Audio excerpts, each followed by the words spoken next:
Bonjour à tous, cette vidéo est le 7e épisode de la traduction en français du documentaire The Cosmogony of the Three Worlds, la cosmogonie des trois mondes, du chercheur péruvien Jesús Gamarra.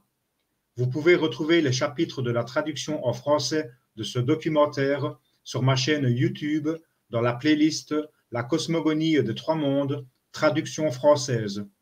Ce 7e chapitre est consacré au phénomène des pierres moulables. Des formes séquentielles ou diaphanes ont été exprimées sur la surface de pierres dures avec une telle facilité qu'on est amené à croire qu'à un certain moment dans le passé lointain, la roche était suffisamment molle pour être moulée.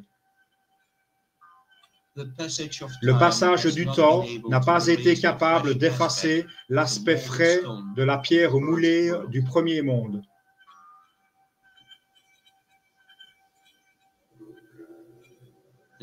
L'explication la plus cohérente pour expliquer comment de tels dessins ont été laissés sur ce qui a jadis dû être de la pierre molle est trouvée dans le travail de Alfredo Gamarra.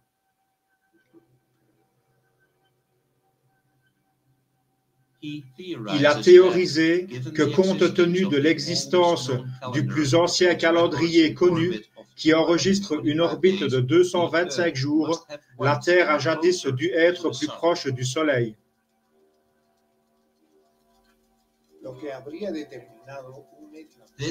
Ceci signifierait qu'un champ gravitationnel réduit a d'abord gouverné notre planète.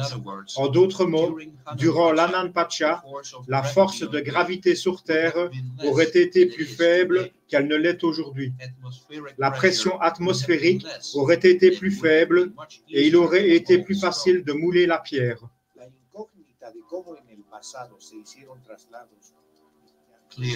Clairement, dans un champ gravitationnel réduit, il aurait été beaucoup plus facile de déplacer les énormes blocs de leur carrière jusqu'au site où ils ont été utilisés, sujet qui a dérouté les observateurs depuis des siècles.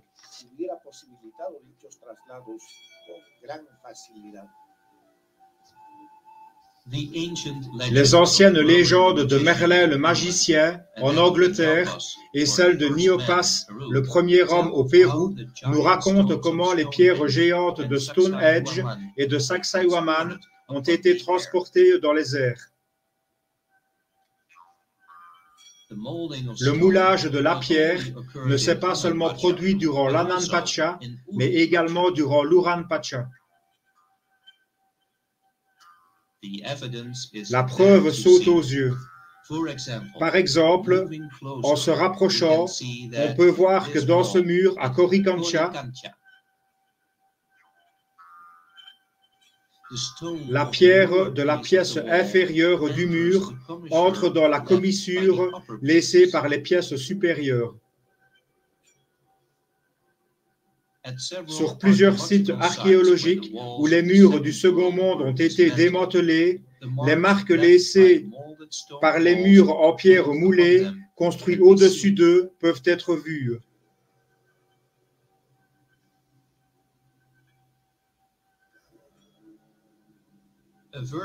Un modèle moulé virtuel montre le processus utilisé pour former la pierre, qui n'a pas été coupée ou taillée, mais plutôt moulée.